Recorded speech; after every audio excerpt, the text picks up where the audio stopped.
বরণ করে নেওয়ার পালা। আমি মঞ্চকে দেখাবো রহিমা খাতুনকে, আমাদের আজকের বক্তা অধ্যাপক সঞ্জয় সুবোধকে পুষ্পস্তবক দিয়ে অভ্যর্থনা জানানোর জন্য।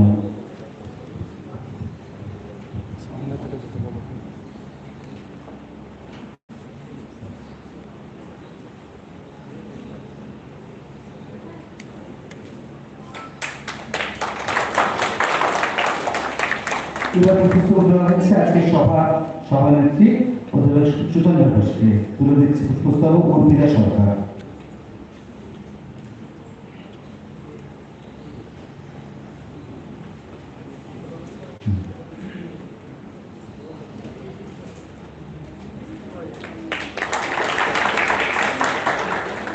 অধ্যাপক বিলাসু দাসকে বরণ করে দিচ্ছে দেবলীনা ঘোষ।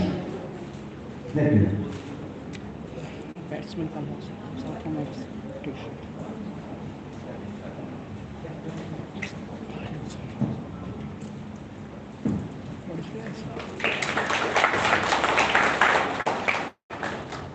সভা পরিচালনা করবেন আজকে সভাপতি অধ্যাপক সুচন্দ্র ঘোষ। তারাই তপবনের দায়িত্ব পালন করবে। তপবন বক্তার পরিচয় ধরবে, সুচন্দ্র থেকে নেবেন তাকে। তপবন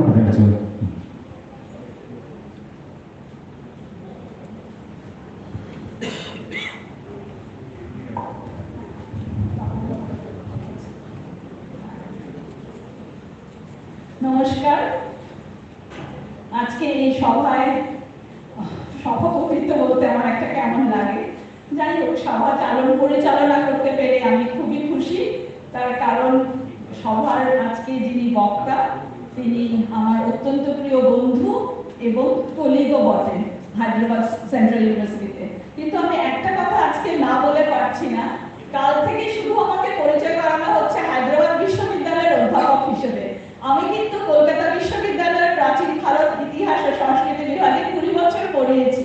কাজে ওই আইডেন্টিটিটা আমি ছাড়তে রাজি নই। কাজে আমার দুটো আইডেন্টিটি এখন। তো আজকে সভা আমাদের শুরু করব। আমি ডেকে নিচ্ছি অধ্যাপক তপবন ভট্টাচার্যকে, প্রফেসর সঞ্জয় সুবোধকে পরিচয় করিয়ে দেওয়ার জন্য। শুভ সকাল সবাইকে। বঙ্গীয় ইতিহাস সমিতি কলকাতা কর্তৃক আয়োজিত আন্তর্জাতিক ইতিহাস সম্মেলনে আজকে আমাদের আচার্য যদুনাথ সরকার স্মারক বক্তৃতা দিয়ে আমাদের সম্মানিত করবেন প্রফেসর সঞ্জয় সুবোধ।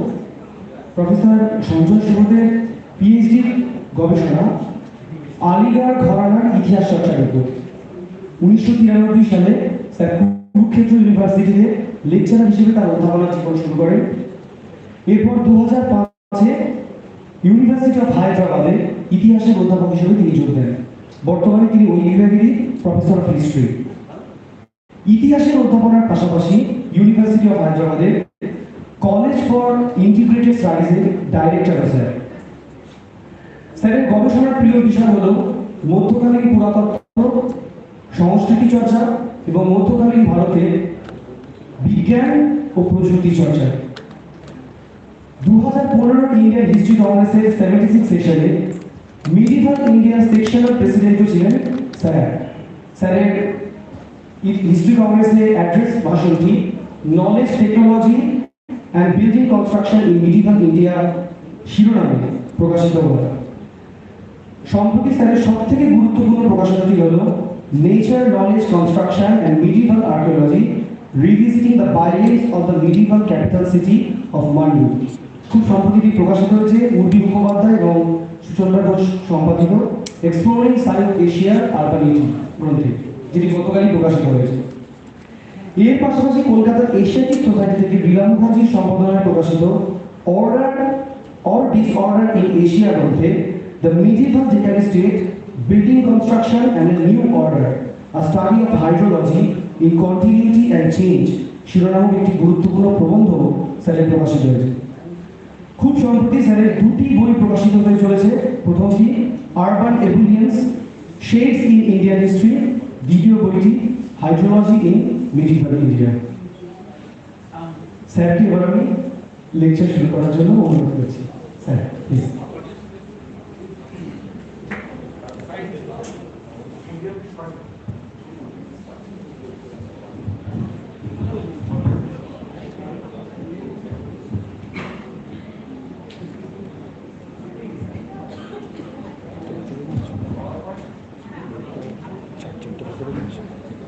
চার্জ হচ্ছে মুখে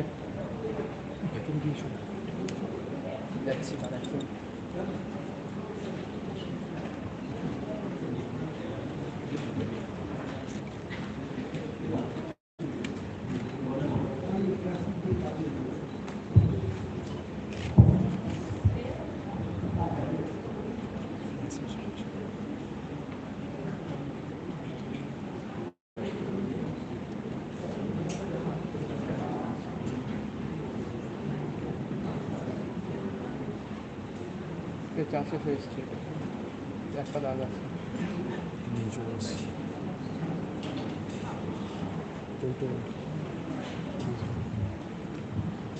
Good morning to all of you, and at the outset, I must place on record my thanks to the organizers of Bombay Itihas Samiti for thinking me competent enough to deliver Sajjadunath Sarkar Memorial Lecture, because I understand the honor that it carries and the responsibility that comes with it. And I'm hopeful that I would be able to fulfill the trust the organizers have put in me. As far as connection with Sajjadunath Sarkar goes, one direct connection is there because I'm also a student of medieval Indian history. So in that way, I'm also connected to Sajjadunath Sarkar. But there are two indirect connections also.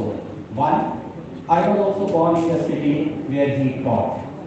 And second is, when I wanted to take up my research, that was on Aurangzeb, on which Sajjadunath Sarkar had written 5 volumes. And when I brought up this idea to my supervisor, he did not agree with me because he was of the opinion, and rightfully so, that you would not be able to surpass what Sajjadunath Sarkar has written in 5 years. So I had to give up that idea. But I did not give up Aurangzeb or the alphabet A. So I chose another alphabet. I chose alphabet A in sense of Aligarh historiography, and I worked on that. And since then, alphabet A in many ways has played a very important role in my life. And my daughter Radisha would be one of the evidence of that. So when I look at back my journey as a historian, and when I see from where I graduated from Aligarh historiography to medieval archaeology, it has been a long journey. And in that long journey, whatever my experiences have been, I tried to put them in some concise way or the other in my lecture. So printed form is there with you. So I'll not be reading out that, but I would be taking you all along with me on a journey, and I hope you would enjoy that. Now, as you would see, the title of my paper is Physical History and Historian's Questions, Historian at Work. So when we think of physical history, question that comes up to our mind is, what would constitute physical history? In a very simple way, whatever the physical evidences are, they would constitute physical history. So, but for my work, I have limited myself to buildings and those evidences which relate to the structure. So I will not be going into the painting or the sculpture part of the physical history. My limitation would be on these grounds. Now, when we look at the architecture or when we look at any structure, for very long, or I would say till now also, we have largely seen them from the eyes of an eye. So when we look at Taj Mahal, the only thought that comes to our mind is, it's a beautiful monument. So the idea of beauty goes into the construction. I'm not disputing the idea of beauty because I myself am an admirer of beauty. But beyond that, I would like to go into the making of the structure, functioning of the structure. And that is where me as a historian comes into the play. Because when I quoting E.H. Carr, and when E.H. Carr says that facts do not speak for themselves, it is the historian who speaks on behalf of the facts. Medieval evidences, medieval buildings stand very true to that. So what I have been doing is, I have been trying to understand the functionality part of any structure. And I'm trying to understand how that structure can be explained. This part of explanation is important to me because when we look at the medieval understanding of the past, medieval understanding of the past as far as writing goes, does not take knowledge to be a very strong component of society. We talk about knowledge, but that has to be more governed with the idea of religion. And because of that, for many things, we do not have any explanation for that. One of the reasons could be because the written parts were not there, so it was not easy to cull out the information which is contained there in the past. So what I am trying to do is, I am trying to look into those structures and trying to understand how can we explain knowledge through that. And knowledge explanation I would be doing through the modern principles of science. And that is where, when I look at history and when you go back to that statement where it says that history is a science no less and no more. So there I see history as a science. So history is not an art, history is not only presentation, history is not only a narration, history is an explanation. Explanation which has to be done on logic. So now I take you to my journey. The slide that you are looking at is a water body which is known as Durgam Cheruvu. When you look into the Farishta's account or other contemporary periods account, they talk about Durgam Cheruvu, which was the source of water for Golconda Fort. Now when you look at the distance, well, I'm talking about the aerial distance because the road distance would be slightly more. When you look at the aerial distance that is there between Durgam Cheruvu and Golconda Fort, it would be approximately 3 to 4 kilometers. I'm talking about the aerial distance. So question that would come up to mind is that if distance is such, how would the water travel to Golconda Fort? What would be the mechanism? Number one. Number two, we also have to keep it in mind that Golconda Fort is a defensive architecture. And if you expose your source of water, possibly the enemy who is going to lay siege, then they would cut off the water line. And this is where my organization would also come in, because when he would lay siege, if he had known what would be the source of water, so instead of going to the treachery of local people, he could have simply controlled the water line, which he did not do it. So when we look at this water body, second thing what comes to our mind is that this is located at a lower height. So when the water is at a lower height, how the water can travel to a higher altitude? Because any person who is part of the modern science would be willing to question that if water source is at a lower height and in the absence of any machinery, how the water would travel. Now what we find is, on one side of Durgam Cheruvu, what you see is a bund, check that. And this has a sluice system. So which means water was contained, and as we all know, because all of us have read geography, that there has to be a conservation of water, so there has to be catchment zone. So when you look at Durgam Cheruvu, it is located within in the midst of hills. On one side Jubilee Hill is there, on the other side Capillary Hill is there, and that is how they combine the three parts of Durgam Cheruvu. On the fourth side is the sluice system. So the natural contours of the hill would allow the rainwater to slope down and get collected there. And we also know that the moment water goes down, it percolates. And if it's a soft soil, the water would travel, and then whatever is the excess water would be standing on the surface. That is what we call the lake or pond, whatever it is. In Deccan, the subsurface soil is quartz. So the whatever water percolates does not travel, gets stored there. So the subterranean gorged features act like as a tank. And then water stands there and excess water flows over it. That is how Durgam Cheruvu comes up.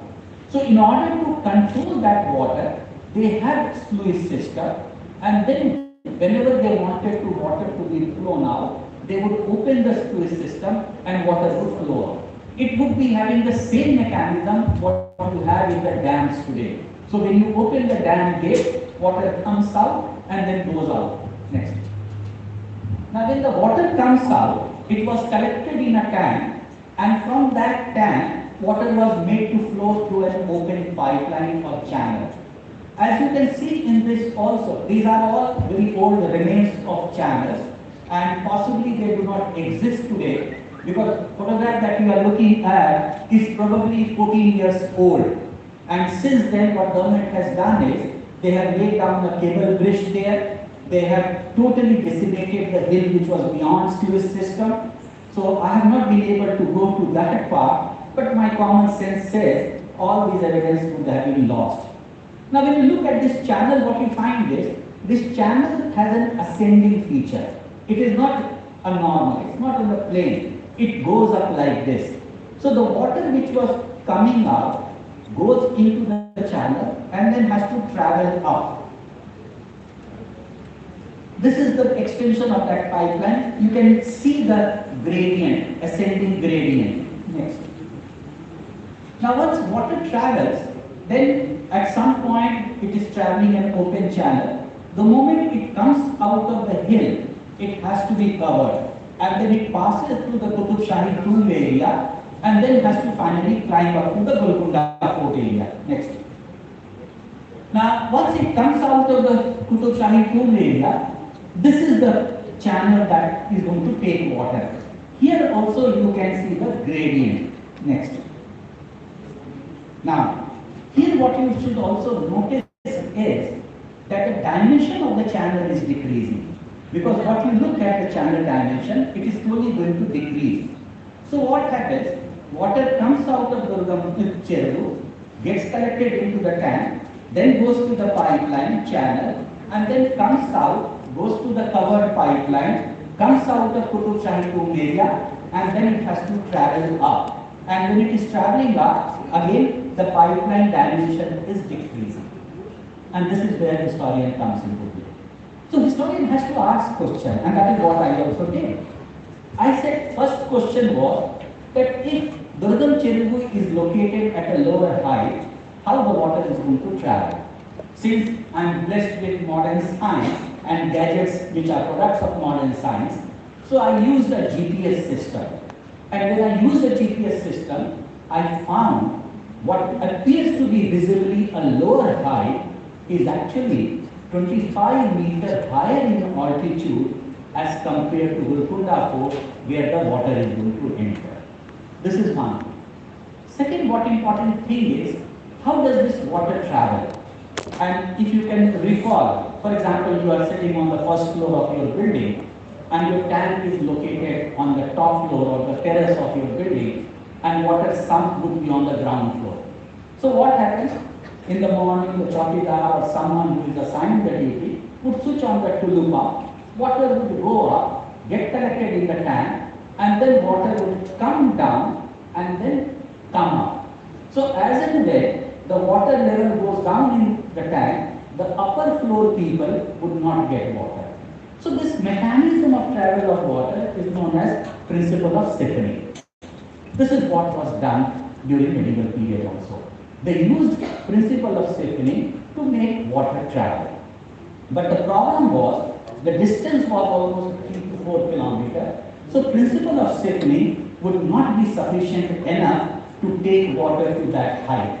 So what they did is, once the water comes out of Qutub Shahi tomb area and it is flowing into the channel, they started decreasing the dimension of the pipeline. And when the dimension of the pipeline starts decreasing, it puts Boyle's law into pressure. And the moment Boyle's law is put into play, along with that principle of stiffening, the water is made to travel to the Golconda Fort. Next. Now, these are the remains of the tank from where the water would come, and then you have a sakia without drum, pin drum viewing system from where the water would be taken and then made to flow into the tank, and then from the tank water would travel to the rest of the palace area. Next. These are the remains of the pipelines which are there in Golconda Fort. Next. Next. Because in all this, you can see how the water is traveling. Now next is, when we look at a step well, Bauli, these are all part of the arid areas. And in Gujarat, Rajasthan, Haryana especially, we get large number of these kind of structures. Unfortunately, in Deccan, I have not come across so many structures that would be there as in Rajasthan, Haryana and Gujarat, etc. In Gujarat, they are popularly known as Wow, but in Rajasthan, Haryana, or in Malwa, they are more popularly known as Bauli. Now, what is interesting about these is their structures. It's done on a longitudinal plan. And when you look at this architecture, what we find is the depth of the water where the water has to be taken out would be determined according to that size of the step was to be decided. And the length would determine how many stages would be there, and that is how the steps would be done. Now, what is interesting about this is, next slide, because these are the stages that I am showing. Now, what is interesting about it is that just the stage before the final well, there would always be a tank in the pre-last stage. And that pre-last stage tank would be the indicator of availability of groundwater. So when the groundwater is available, that would be filling up the tank, and the moment it is not, that means the groundwater level has gone down. So why I am putting up this question is because this consciousness about availability of water was there during medieval period. It's not something which we are conscious today only. And when you look into the construction of these wells, boweries, they are clear-cut indicator of that consciousness.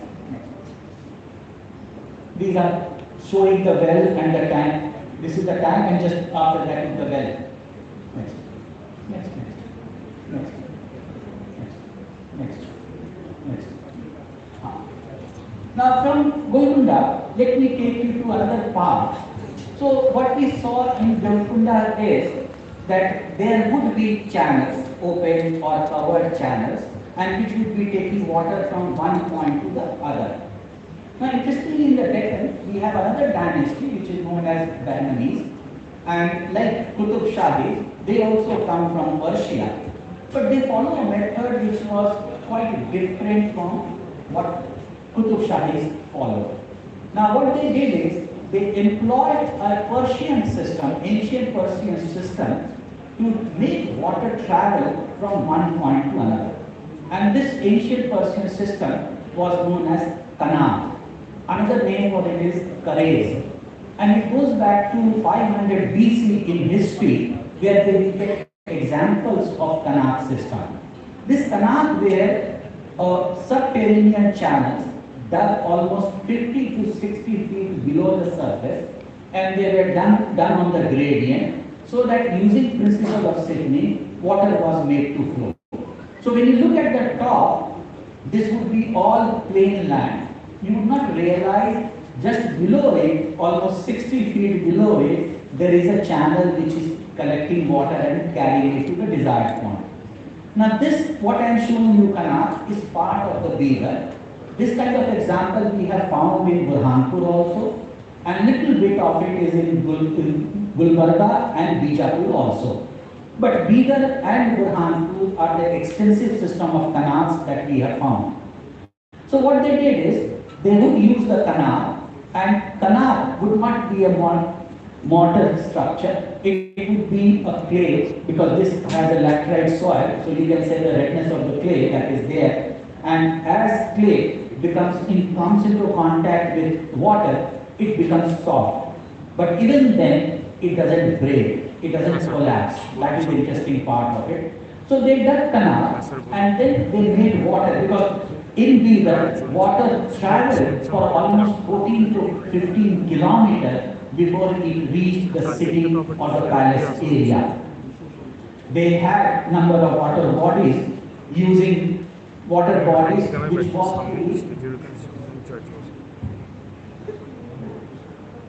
okay, then I'll come back to that later. So what it does is, we'll go back. This is mine.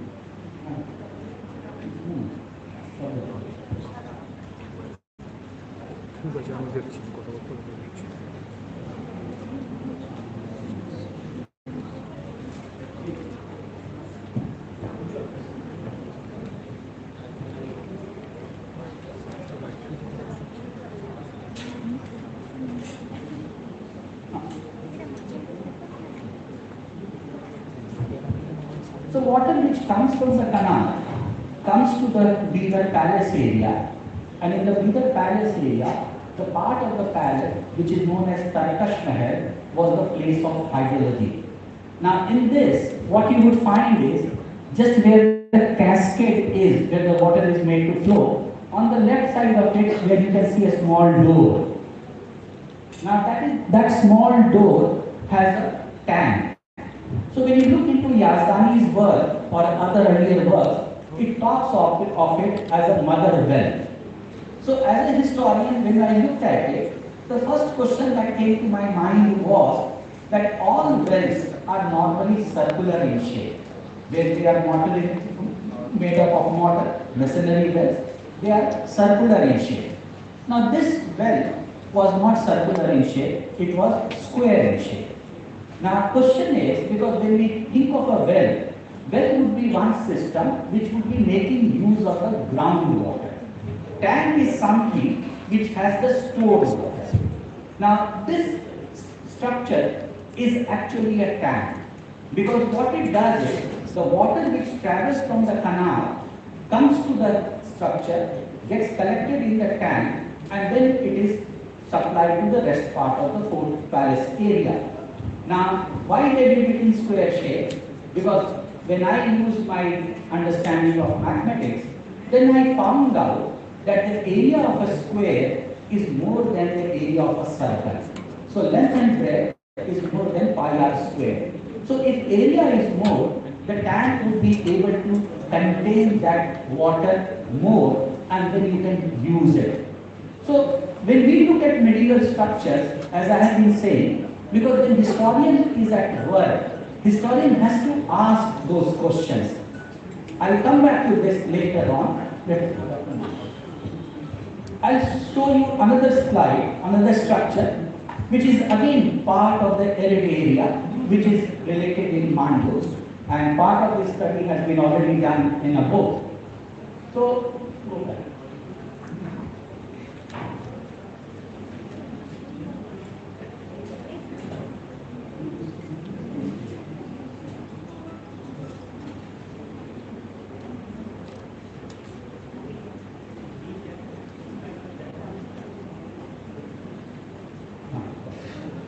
Now this structure which I am showing you is known as Jahaz Mahal.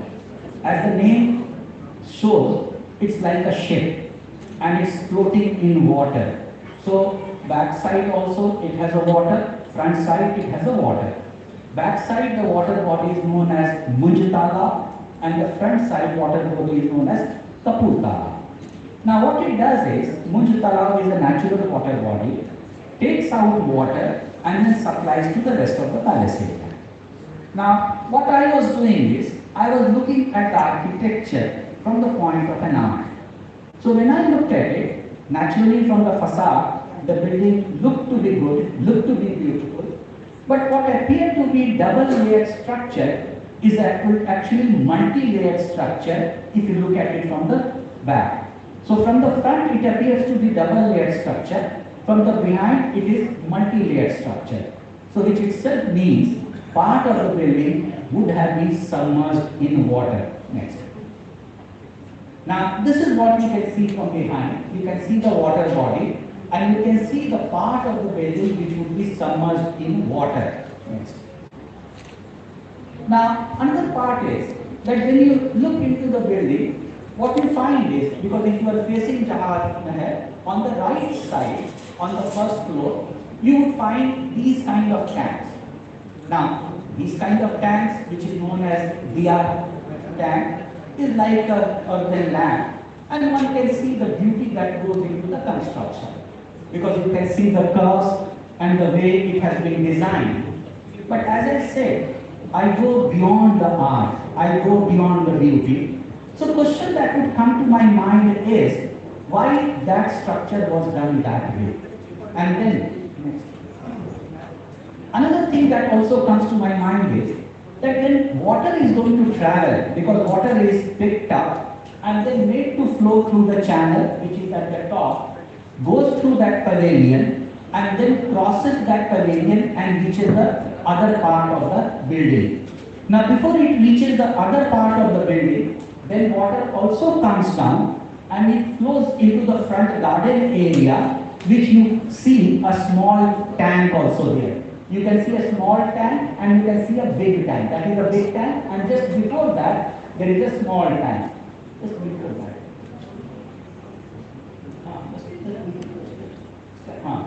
That is a small tank. Now, simple question that also came to my mind was, then water was lifted and made to flow through the channel, and if half of the water is going down, then the volume would go down, and if the volume goes down, then naturally the water which travels to the next part, pressure may be lost. Now, what Vernier equation says that when the pressure is here, and even if volume gets half, the pressure is not lost.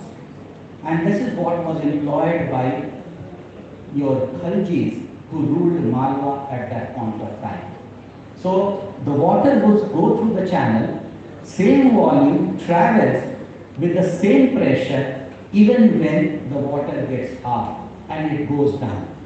Now what is interesting about this also is that when water goes down, naturally pressure is there, but the distance that it is going to travel before it gushes out like a fountain was not much.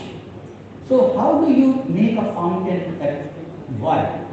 Normally what we have found in medieval structures is that it is the principle of Stiffening and Boyle's law which makes the fountain work.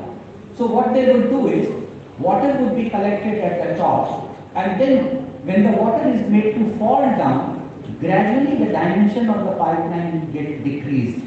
So hypothetically I am saying that at the top, if it is 2 inches in diameter, by the time it comes down and gets an opening in the fountain, it may be quarter of an inch or so.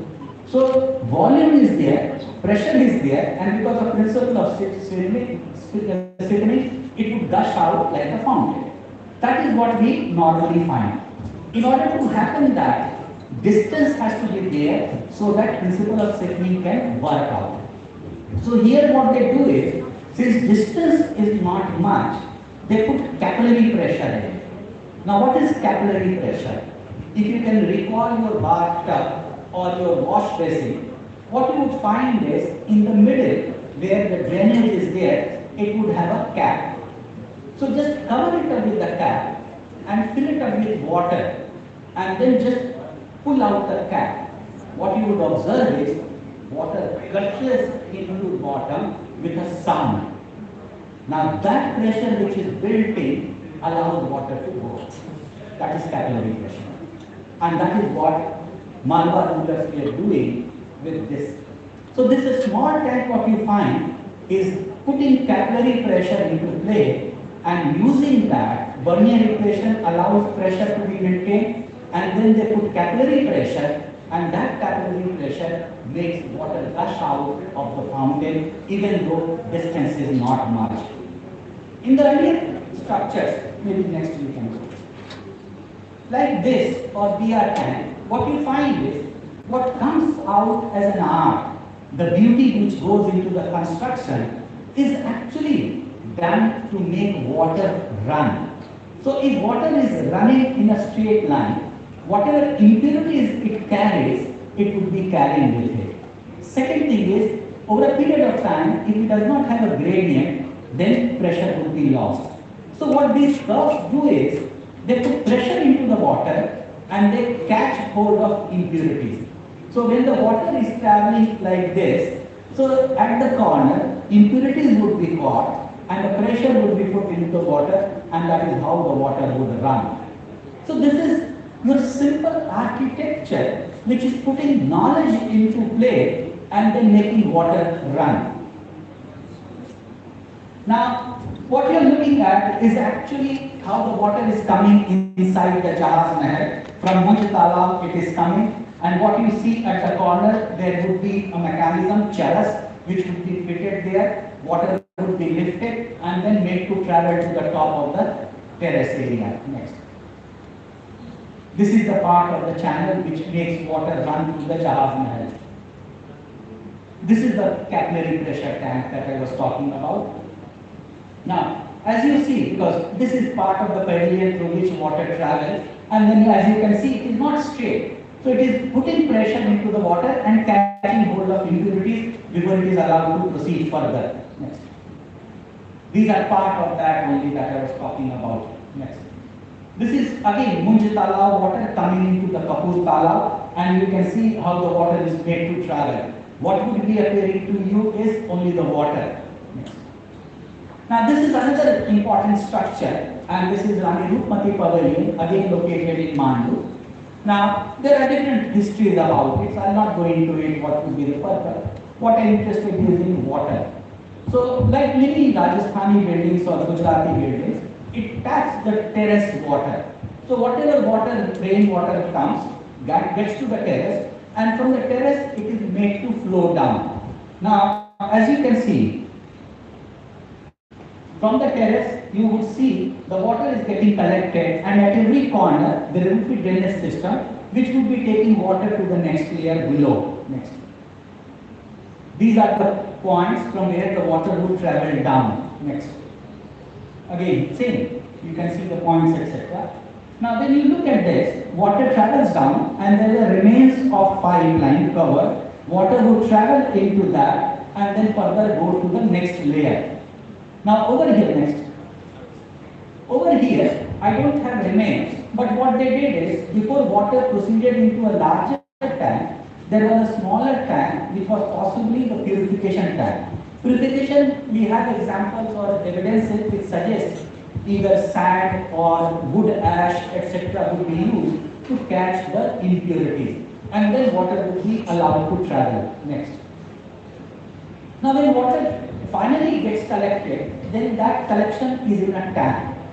As you can see, this tank is not exactly on east-west axis, but somewhat on northwest, northeast and southwest axis. On this, what you would find is the large opening that you have is on the northern side, and the opening that you have on the southern side are actually covered. So as a historian, I also ask the question that we all know, in the summer equinox, the sun rises from the east for our convenience, because sun doesn't rise. So, but for our convenience, if sun rises from the east, travels to the north, and then sets in the west. So, if water is such a precious commodity, if northern sides have larger openings, what about evaporation of water? That was the main question, because if water gets evaporated through those harsh sun rays, then how do you conserve water? So what is interesting is that when you look into these arches, and when you look into the dimension of these arches, they are not of the same size, they are not at the same angle, and they are not in the right 90-degree angle. They are all angular. Now, this made me think, why is it so? And then I went back to Abul Fazl, where Abul Fazl says about the requirement of a builder. You have Hamid Kalandar also, who talks about the requirement of builder, and they talk about from other requirements in a builder, knowledge of mathematics and knowledge of astronomy, and which is very important. Another important thing what Abul Fazl tells us is, and he talks about the ruler Akbar, he says that His Majesty put practical knowledge in the hands of the common people, the builder. Practical knowledge. Now, when I look into the whole idea of what we call as modern principles of science, what I am talking about, Boyle's law or Vernier equation or principle of stiffening, these were possibly understood as laws of nature. And when we talk about summer equinox or winter equinox, they were also understood as laws of nature. And when we talk about the movement of air, etc., because normally we know in our country we have coast on the east side and west side. So our wind blows either from the eastern side or from the western side. So we call them easterly winds and westerly winds. So these were all laws of nature understood by people and put into practice. So when I consider that, then another question comes up is that when you look at these angles, what they do is they do not allow direct sun to fall onto the water. They do not allow. they allow only indirect sun to fall onto the water. Next. Now when the indirect sun falls onto the water, this is an example of a setting sun. When it is falling, you can see the amount of sun rays which is falling onto the water. And the question that came up to my mind was, why they did so? Why they could not have a different mechanism? Why they had to make sun rays fall on the water? And why that was required? As I said, I am a historian. I do not have answer exactly written in words. So as a historian, what we do is, we raise questions and try to find answers through logic. So what I started doing is looking into the medical journals. And what I found is, if I remember correctly, around 2010 or 2012, there was an experiment carried out in Chennai and in South Africa simultaneously, where on the terrace, these kind of pet jars of water were put for the whole day. And it was found that children who consumed those pet jar water after it was put for the whole day in the sun, they had less chances of having diarrhea. Which means they were trying to experiment whether UV rays has the potential to purify water or not. I am not drawing any conclusion. I am just leaving with a question. Did medievalists also think in the same lines?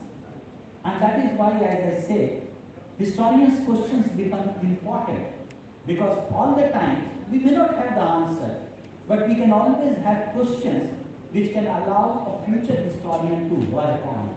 And that is why we talk of revision of history.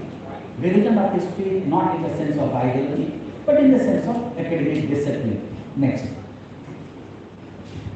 Now, this is another interesting structure where historian comes into play.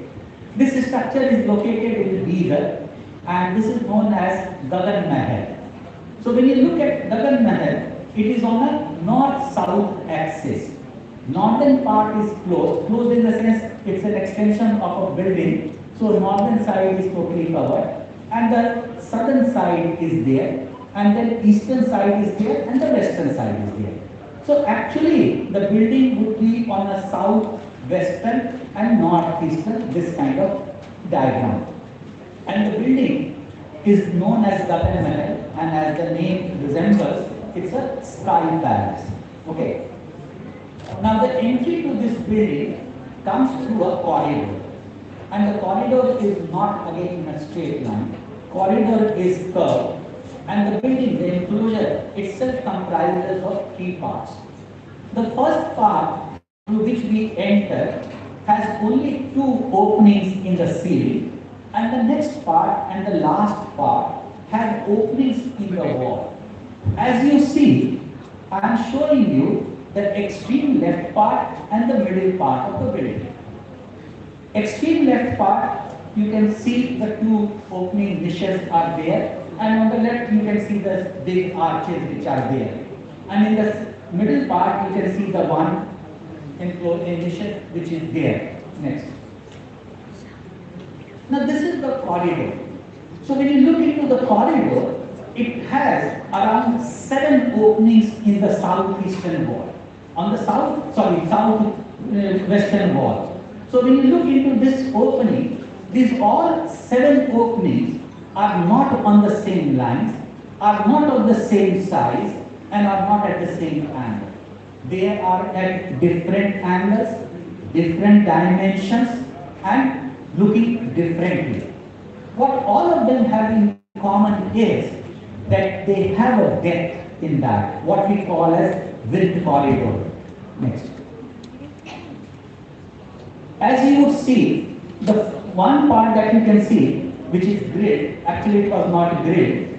So you can see the inner part, and when you see the outer part, you can see some gap between the two. Same way when you look at the other opening, because there are total 7 openings, you can clearly see the gap, the depth which is there. Look at the angle which is there in the first, and look at the angle which is there. So if first one arch is looking like this, second arch is looking like this. Next. Now look at the other two arches. Now first arch was complete. Now look at this third and fourth arch. Fourth is like a rectangle, and the the third is like a rectangle, and fourth what you look at is like a half arch. Again, when you look at the third one, it seems to be blocked. Rectangle is there, it's blocked, and it has a depth. Now look at the fifth and sixth, how they are placed and how they are located. Next. And this is the seventh. Next. And this is through the western part, the third enclosure you enter. So my first question was, why building was designed like this? There has to be some reason. Because normally in modern period, when we made windows of a very simple dimension. Either it is a square or a rectangle and straight lines. And the moment you open, you put your hand outside and your hand can be bitten by mosquitoes. Okay? So there can be a straightforward connection with nature outside. But here what we find is, even if you put your hand outside, there is a depth. So why did they do it? That is the main question.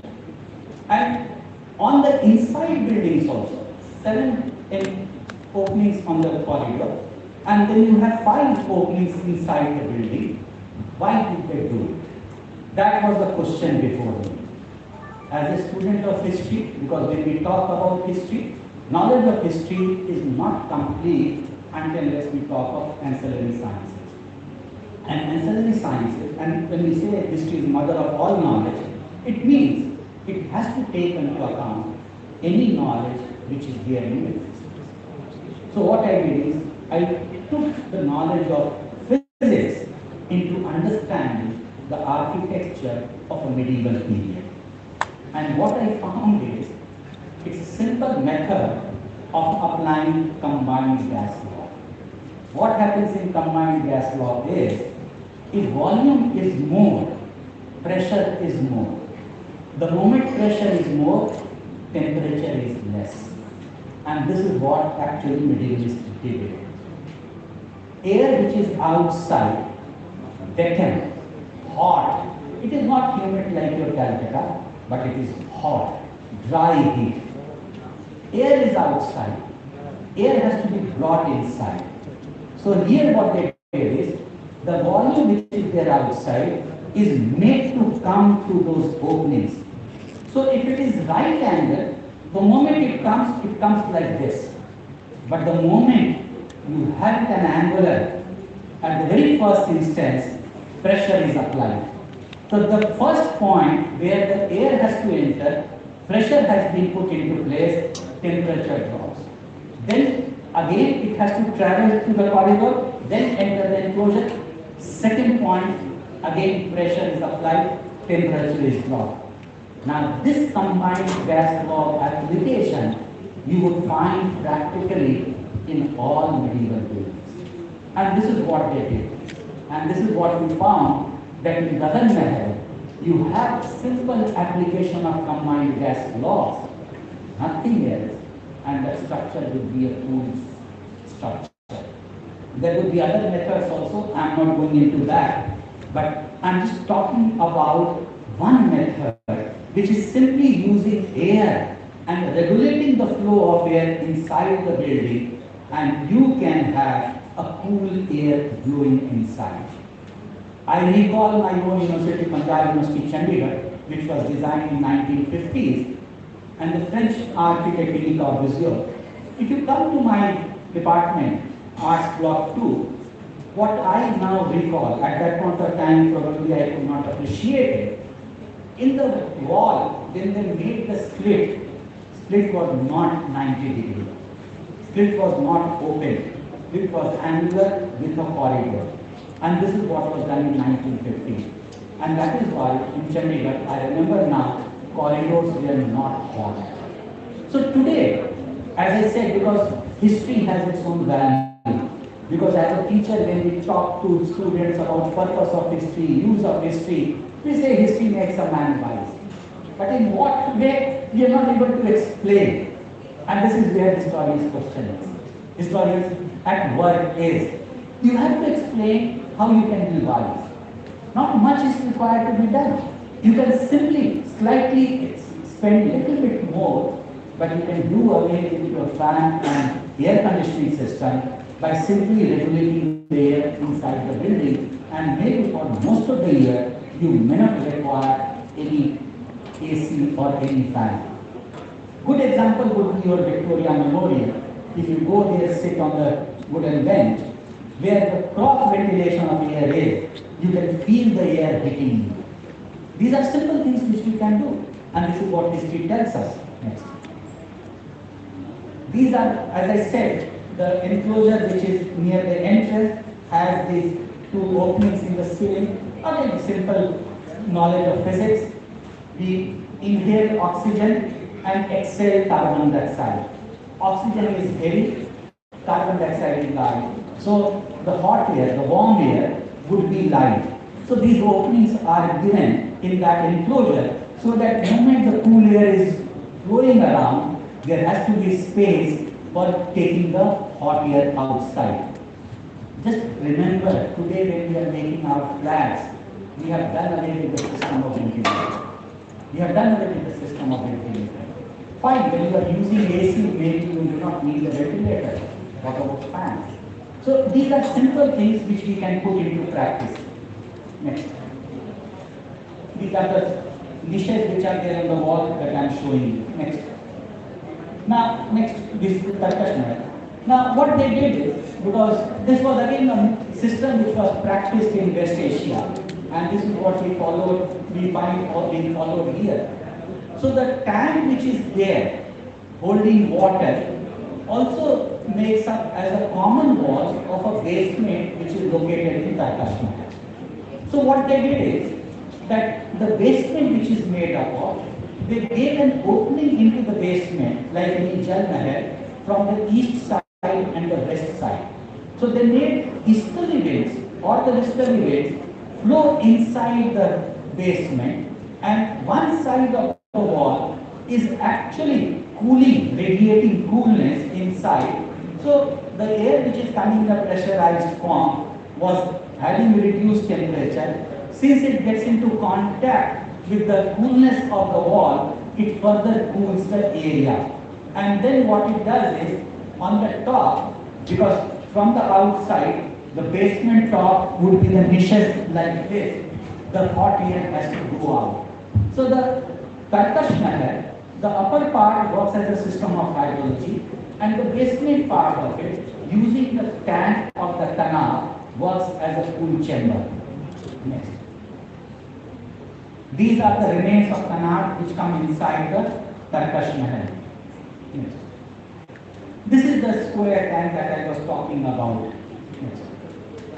Now, this is another interesting structure which is like a Gagan Mahal, but slightly different, and it's of a later period. It's known as Sheesh Mahal. It's located at Farrukhnagar. Farrukhnagar is near Gurgaon, and it was on the original Delhi-Jaipur highway. So just before Pataudi, this Farrukhnagar structure is. Now what it does is, it uses air. In the same way, you would find air being used in both Bidar as well, Gagan Mahal as well as Percussion Mahal. So what it does is, from the front what you look at, it appears to be a single layered structure, but again it has a basement. Next. Now when you look at the lower part, you can see the opening which are given there, and the platform which also has a fountain running on the top of it. Next. Now on the surface, because the ground level, you can see the niches which are there, and these niches would work as the ceiling part of the basement. Next. These are the niches which are there. So basement ceiling would look like this, which will have openings. Next. Now this structure has both left side and right side. In the center it's a hall, double layered, and then it has a left side and right side. In the front it has a tank which runs upon it. This is the left portion, easterly part of the building. And this is the inside central chamber which is divided into two layers. This is the false ceiling which is done of wood. These are the niches and the platform in front of the ground level. Now, on the easterly side, what you find is there is a small arch with a gradient going down. And exactly the same way it was on the western side. So, next. Now, what you find is, because when you look at it, this is the next part of that opening. The air rushes into it, but this air doesn't go straight like this. After a point, the air has to turn right. So what they did is, they made use of the combined gas law and allowed air to enter with a volume with a reduced temperature, and the reduced temperature at two levels, and then made the interior cool. And after they made the interior cool, as we see in any structure what we saw in Gagan Mahal, the hot air has to be given an escape route, and the escape route comes through the opening which is there in the ceiling. This is the depth that you can see, and you can understand the pressure that would have been put into the air, and because of that temperature would have got reduced. These are again openings on the right side of the ceiling, from where again the hot air also can escape. We can skip this.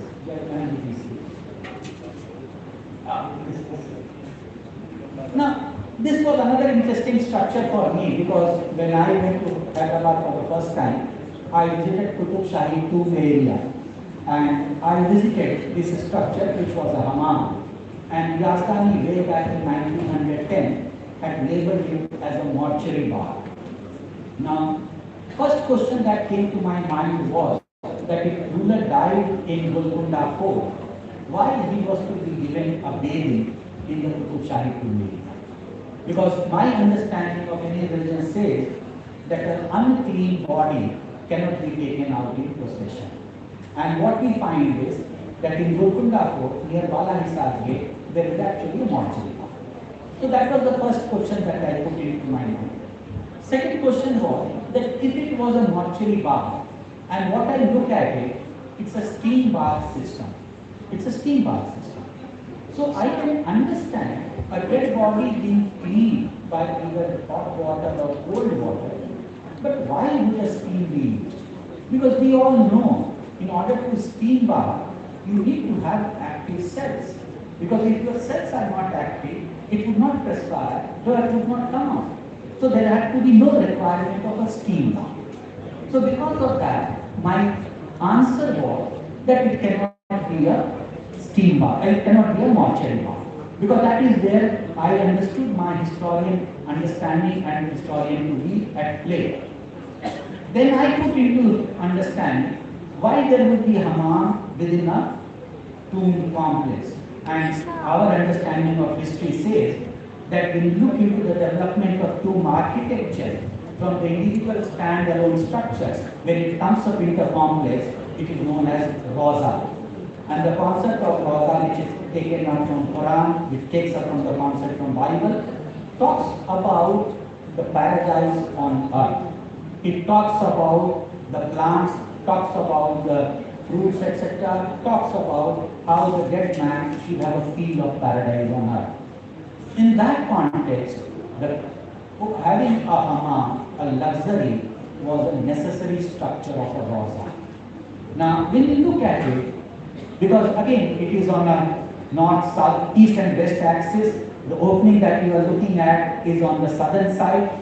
Northern side is practically closed, it has very few small arches, and that was logical, so that hot sun cannot be allowed inside. Next. The moment you enter, what you find is a smaller this kind of octagonal fan, and the arches just beneath it. I did nothing. I simply asked a question why, and then I put my understanding of a hammam in play. What would be the plan of a hammam? So what we find is in the plan of a hammam, before you enter the main hammam, you have to acclimatize yourself with the temperature. And that acclimatization was done when you sit on the platform, your feet dangle. And this small arches, what you are looking at, is actually a fireplace. Fire would be lit there, In the center, fountain would work. So if fire is lit, it would dry up moisture and then that will give you dry skin. So in order to not do that, the fountain is run. So that moisture is added and at the same time, the temperature can also be maintained. So once you acclimatize with that, then only you need to go inside. Next.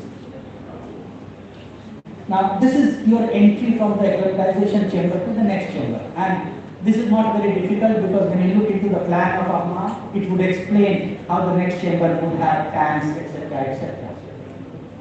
This would be the next chamber where you can see the tanks on the sides. Next, and there will be hella also. Now the openings that were there on the ceiling, they were made to bring light more inside and less of air.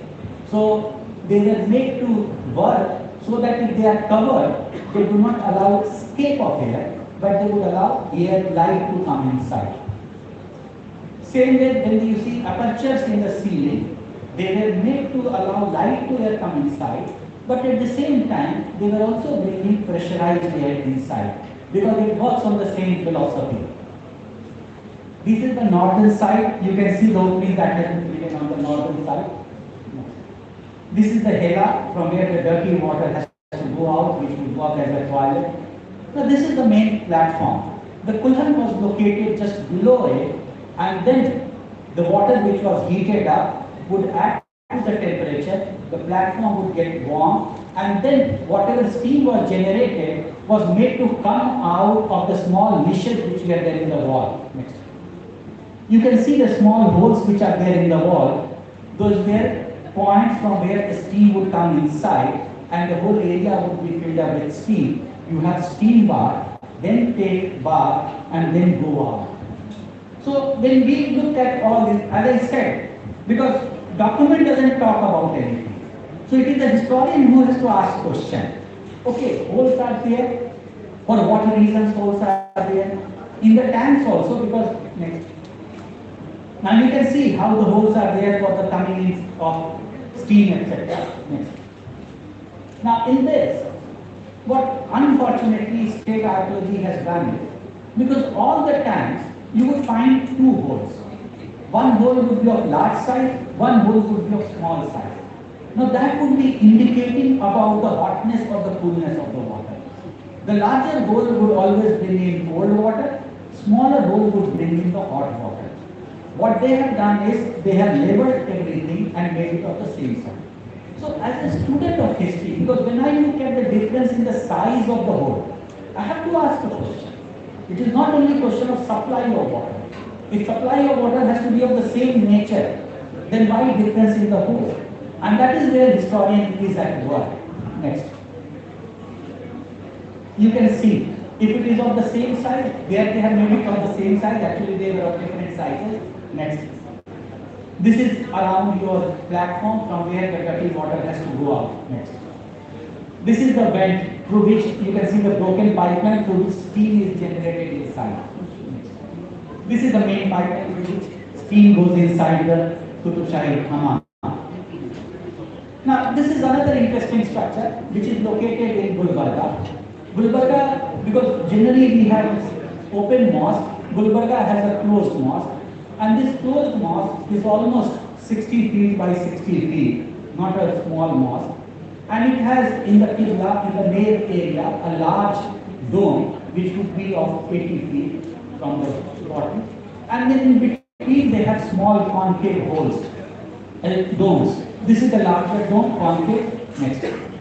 This is the smaller concave dome. So the whole enclosure is made up of a large dome, concave, and small domes in the center. Next.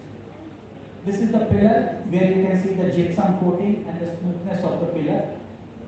Now on the southern side, because I am taking the picture from the southern side and looking at the inside, the southern side has a huge open arches. So entry, unlike normal mosque, is not from the eastern side, is from the northern side. And the southern side and the eastern side and the northern side has huge big arches. And the corners, when I look at the shape of the dome, it is not concave, it is word-shaped dome. So what I did is, I asked a question, why difference in the shape of the domes? Why they were not of all concave? Why they were of different dimensions? And second I asked is, that why these things are polished? Why they look like that? Then I found out, again going back to the knowledge of physics, and when I looked into the principles of sound, then I came to know that in order to make sound travel, you need medium. Main medium is air, but there would be medium which would carry sound further, and there would be resistance or absorbers of the sound. So the tapestry works as an absorber of sound. So if you go to a movie theater, nowadays they use acoustic pads, but if you can recall, not all of you because many of you are young people, so people of my generation would recall, if we used to go to movie theater, we would have huge curtains on the sides. These huge curtains were put so they would absorb the sound and sound would not go. So in the structure, the smoothness, the polished part acts as the medium of travel of sound. The concave shape has the property to catch the sound in the middle and reverberate it in like an umbrella in all directions. Now, what I did, I simply put all evidences into those categories, into those puzzles, and then I found out what they did is, the Mutawalli or person who is leading the prayer, who would lead the prayer, and that sound would be caught by the concave shape of the Qibla dome, reverberated, and all these smaller concave shaped domes would catch the sound and further reverberate. And as we all know, sound travels up to a distance of 350 meters per second at a given temperature 15 degrees centigrade. So all these concave shaped domes would catch the sound and reverberate it in all directions. So that is how all these middle concave shaped domes immediately catch the sound and reverberate it. So within no time, from the front side to the back side, one could hear the sound. Second important thing is, on all sides, ends, you have large openings. So when the sound was reverberated, it had a possibility of losing the depth or the frequency of the sound. So what does the wall-shaped dome do is, unlike concave shape, it doesn't reverberate sound in all directions, but makes sound travel in a straight line. So from the middle, when the sound travels to the extreme end, instead of getting reverberated in all sides, it gets reverberated in a straight line, and that is how the sound travels within the building only. That is what I found in Gulbarga. And that is what the principle was if you go to Lucknow, what you call as Bhul-Bhulaiya, when the guide tells you that you put your ear here, and someone speaks, and you can hear it, is the same principle. Next. This is Taramati Baradwari, works on the same principle, because Taramati was located outside Golconda. The lady would sing, and because of the interfaces that were there, the ruler who was sitting at Baradwari within 3-4 seconds could hear the song which was being sung by Taramati at a distance place.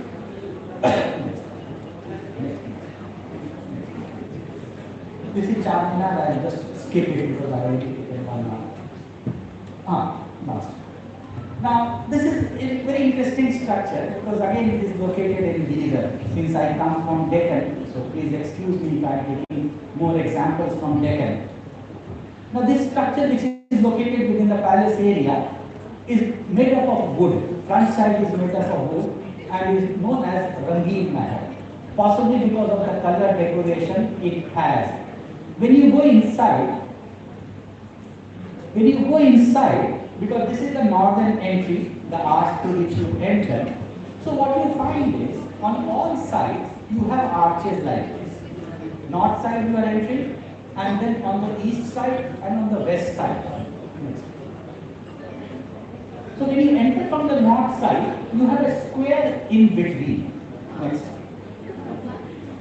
This is the western side. So when you are looking at the western side of the arch, through that arch when you look at, then you see a staircase outside. In that staircase, you see a cornered arch located below it. Next. Next. Fine. Go back. Go back. Go back. Go back. Now, when I looked at it, I could not figure out what was the purpose of this building. Because what it has on all three sides, because southern side was actually open originally and then later on it was enclosed. So on all three sides, north side, east side and west side, what we find is the arch is made up of black granite. And in that black granite, you would find carving which is filled up with mother of pearl. Mother of pearl is the outer shell of the pearl, which contains pearl. So that is filled up with mother of pearl and it has couplets from Quran. So I could not figure out what was the purpose of the enclosure. I was not able to figure out why the square was put in there. That was the question there in my mind. And I remember I had visited twice or thrice on different days and I was not able to figure out what was the purpose of that building. What happened one day, I was sitting in my balcony and just before me, sitting in my dining area and just before me was the balcony which had a door and which opened onto the east side. So I could see the sun on my eyes. I could feel the sun on my eyes and then I saw the sun rays falling onto the tiles and then getting reflected onto my eyes. I checked into my children's physics book and then I found that angle of incidence is the same as angle of reflection. Now, then I went back to Beaver, checked. What they did is, from the southern side, they had the huge opening and in the winter equinox, when the sun travels from the east to west, it goes to the south side. And then sun rays or angle would not be high, it would be low, so it would be entering inside. Same way, when sun rises from the east, then its angle is low. So what I found is the eastern arc they have made accordingly. When sun is setting in the west, sun is going down. So below the staircase, the small arch that you find is made to allow sun rays to enter inside and fall. So from south, east or west, whenever the sun rays were entering at any point of time, they were falling inside this square. So angle of incidence was falling and the angle of reflection determined the size of the arch. Now, what happens after that? These carvings which have mother of pearl are translucent. So when they are translucent, next. This is what happens. The moment light falls onto it, it gets illuminated and becomes like copper. So this building was doing simply making use of the sun rays, enter inside and illuminating the couplets which are on the three sides. So these are some of the examples which I wanted to talk about and tell you that it's not necessary that we have to be engaged in questions of polity or society or economy as such. These are the examples which can be of interest, which can be of a very diverse kind, and they have to have questions asked. Because until we ask the questions, we will not be able to get the answer. And that is why I say historian is always at work. Thank you.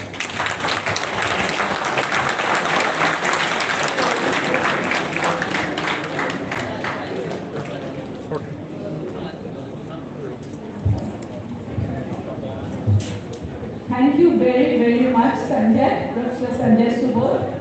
He took us in a fascinating, fantastic journey across Deccan, across Malabar, and we could fathom the importance of the architecture, not just merely looking at the architecture or the sculptures or whatever is there, but understanding the flow of water. Water is life, and he showed how one can actually study the way how water was being transported. I would not like to, because I am not competent enough to comment on anything of what he said today. It was fascinating, and I could see some of the students' faces, particularly this girl and some others, who were just awed and awestruck and like wanted to know more, learn more. And but I just would like to share one small experience here.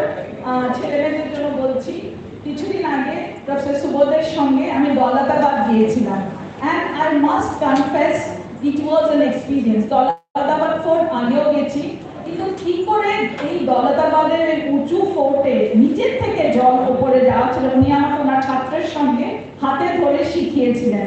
তখন আমি বুঝেছিলাম যে সত্যি আমরা এক ধরনের cultural history করি, but cultural history can also expand in so many ways, and technology, culture, knowledge, all this, when it combines in one form, then it's an experience which transports us to a different level.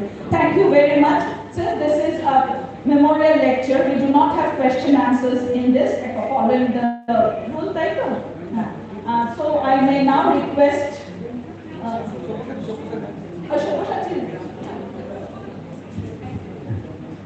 অনেক ধন্যবাদ আজকের বক্তা এবং এই অনুষ্ঠানের সভাপতিকে।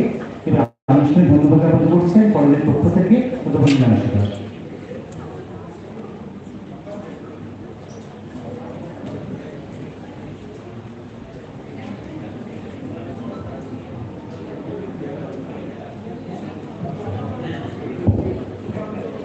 Good afternoon, everybody. At the very onset, I'd like to express my heartfelt gratitude to Professor Sanjay Subodh of Central University of Hyderabad for delivering Sir Equinox Memorial Lecture today. I'd say that very patiently, I heard the entire talk, although I am not a student or a lover of history, but perhaps for the first time in my life, I saw not only depiction but very nice, legitimate scientific dissection of the medieval architectures. Yes, as Madam Suchandra Ghosh said, it was a nice journey, it was a nice experience. And I firmly believe that the students that are present over here should learn that history is not merely remembering few dates or years or remembering the names of few kings and queens. As he said, history is the mother of all knowledge. So to understand history, you really have to combine, you have to bring all the branches of knowledge in a platform. I'd also like to thank Professor Rahman of Rajshahi University for gracing this occasion with his auspicious presence. I thank Principal Surendranath College as well as the members of the governing body and also the IQAC of Surendranath College for a constant source of inspiration and encouragement. Thanks are also due to the Department of History, Surendranath College, for taking the effort to make this occasion possible. And finally, I would like to thank all the dignitaries, the connoisseurs of history, as well as all my beloved students of the state, country, as well as if anybody has come from abroad. for making this event worthwhile. Thank you all. Now may I request Professor Ujjwal বিশ্বাস to take the dance.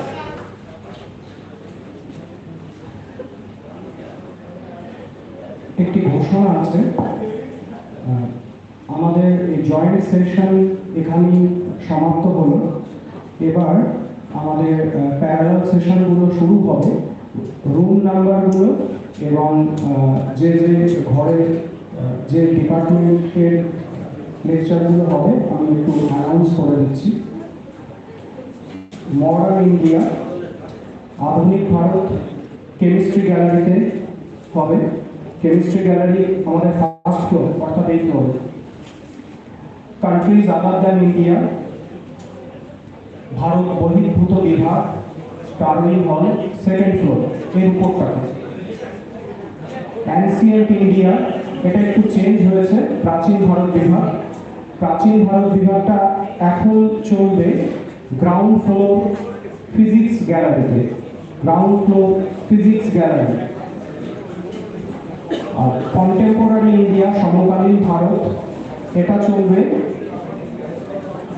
Biology gallery এর উপর একটা second floor. আমরা এখনই parallel সেশনগুলো শুরু করব। আমাদের parallel session lunch পর্যন্ত চলবে 1:30 মিনিট। তারপর আবার আমরা 2টো থেকে নেক্সট প্যারালাল সেশনের জন্য মিলিত হব। ধন্যবাদ।